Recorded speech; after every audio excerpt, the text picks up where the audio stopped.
الحمد لله والصلاة والسلام على خاتم الأنبياء وسيد المرسلين نبينا محمد صلى الله عليه وسلم. هنتكلم النهاردة عن manifestation اللي هو ظهور مرض السكر. في رقم واحد بيقول لك كربوهيدرات ميتابوليزم اللي هو أيض الكربوهيدرات.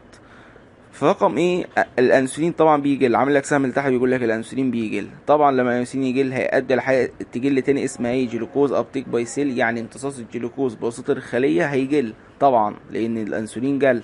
تمام. بعد كده ايه اللي هيقل تاني؟ جلوكوز ان سيل اللي هو الجلوكوز في الخليه هيقل. تمام. ده كله هيؤدي لحاجه ايه في الاخر اسمها ايه بول فيجيا اللي هي بياكل كتير. معناها يعني ايه بياكل كتير، او بين قوسين كاتب لك اكسسيف ايتنج اللي هو الافراط في تناول الطعام.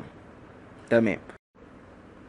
بعد كده في رقم بي هايبر جلايسيميا داي 2 اللي هو هايبر جلايسيميا طبعا اللي هو ايه فرط السكر في الدم، يعني السكر كتير في الدم. تمام. بسبب ايه بيحدث؟ بسبب ان الجلوكوز اوكسيديشن قل، اكسده الجلوكوز قلت.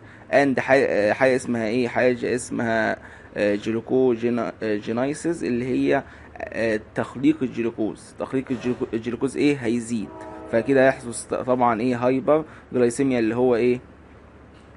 اللي هو فرط السكر في الدم. تمام. بعد كده عامل لي سهم التاني بيقول لي حاجه تانية هتزيد، حاجه اسمها بلاد اسمولاريتي اللي هو اسموليه في الدم. اسموليه الدم دي بتزداد عندما تصاب بالجفاف. تمام. لما تصاب بالجفاف which take water from tissue، لما الميه لما تاخد الميه من الايه من التيشو من النسيج، فاكيد هيحصل ايه بيقول لك dehydration. بعد كده هيحصل جفاف. تمام. بعد كده هيؤدي لحاجه اسمها ايه بول ديفسيا اللي هو الافراط في الشراب. عكس ايه عكس بول فيجيا فوق. تمام. يبقى بول فيجيا اللي هو بياكل كتير، اما بول ديفسيا هنا بيقول لك ايه يعني الافراط في الشراب excessive drink. تمام. بسبب ايه؟ طبعا بسبب الجفاف الدهيدريشن، لان حصلت اسموزية الدم عندما تصاب بالجفاف وتنخفض عندما يكون لديك الكثير من السوائل في دمك. رقم سي جلوكوزوريا داي 2 هايبر جلايسيميا اللي هو ايه البول السكري او الجلوكوزوريا اللي هو البول السكري، او حاجه بتحدث عندما يكون لديك الجلوكوز او السكريات الاخرى زي اللاكتوز او الفركتوز او الجلاكتوز في البول. تمام. بسبب ايه؟ بسبب هايبر جلايسيميا، بسبب الايه فرط السكر في الدم. تمام. السكر عالي في الدم، فيسبب لك حاجه اسمها اكسسيف جلوكوز ان يورين اللي هو الجلوكوز الزائد في البول. تمام.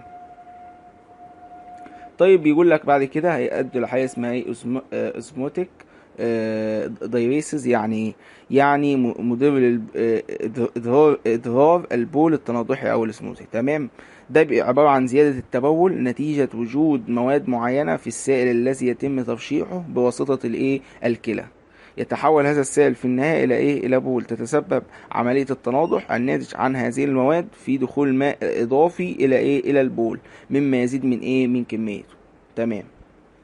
عشان كده هو بيقول لك بعد كده هيسبب لك حاجة اسمها بوليوريا. طيب يعني ايه بوليوريا؟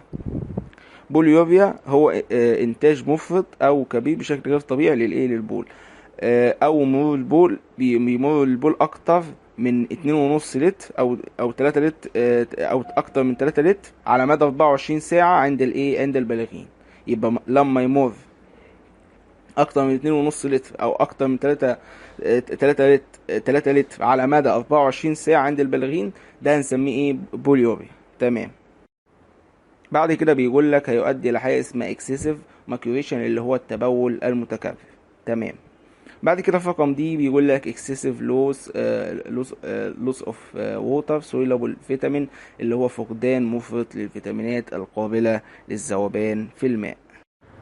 هنتكلم بعد كده عن بروتين ميتابوليزم اللي هو ايض البروتين. بيقول لي في رقم اللي عامل لي سهم لتحت بيقول لي الانسولين بيقل. تمام. بعد كده عامل لي سهم وبيقول لي البروتين كاتابوليزم هيزيد. تمام. يعني ايه؟ يعني نقص الانسولين يزيد من تكسير البروتين، لان كاتابوليزم دي جايه من كلمه كاتابوليك اللي هي معناها هدم او تكسير. تمام. يبقى نقص الانسولين هعمل لي جل الانسولين جل، هعمل لي سهم التحوي بيقول لي الانسولين بيقل، يبقى نقص الانسولين.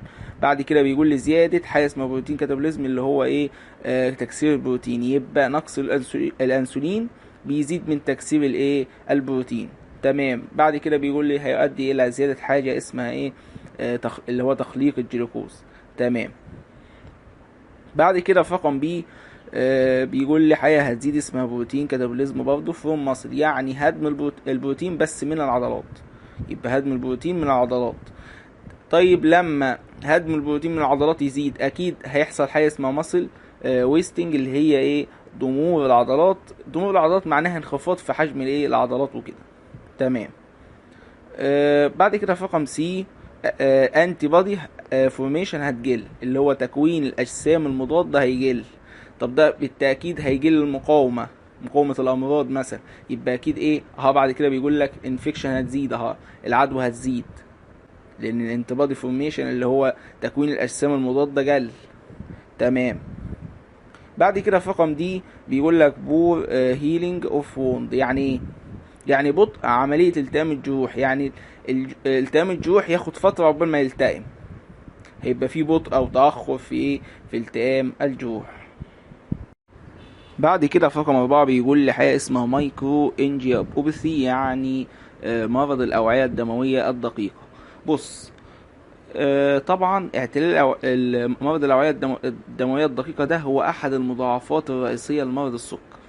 تمام. التغيرات الصغيرة في الأوعية الدموية التي تؤثر على الأوعية الدموية في شبكية العين والكلى هي المسؤولة عن ايه؟ مسؤولة عن البلايدنس. بيقول لك في الاخر ايه؟ اخر السنة بيقول لك ايه؟ بلايدنس، العمى. تمام. ومسؤول عن رينال فيلير اللي هو الايه؟ الفشل الكلوي. تمام.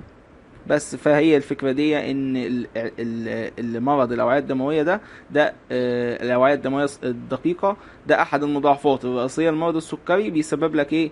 بيأثر لك على الاوعية الدموية في شبكية العين والكلى، وهي اللي بتبقى مسؤولة عن ايه؟ عن حدوث البلايدنس، العمى، والفشل الكلوي. تمام. بعد كده هيكلمني عن most frequent symptoms of diabetes، يعني الأعراض الأكثر شيوعا لمرض السكر. طبعا في رقم 1 بيقول لك بولي فيجا اللي هو اللي بياكل كتير وكده، دي من الأعراض الشائعة لمرضى السكر. تمام.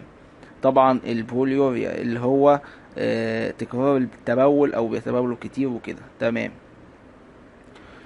بعد كده بول ديبسيا اللي هو كثرة العطش، يعني بيشرب مياه كتير. تمام. دي معنى بول ديبسيا. وبكده تكون خلصت محاضرة النهاردة، والسلام عليكم ورحمة الله وبركاته.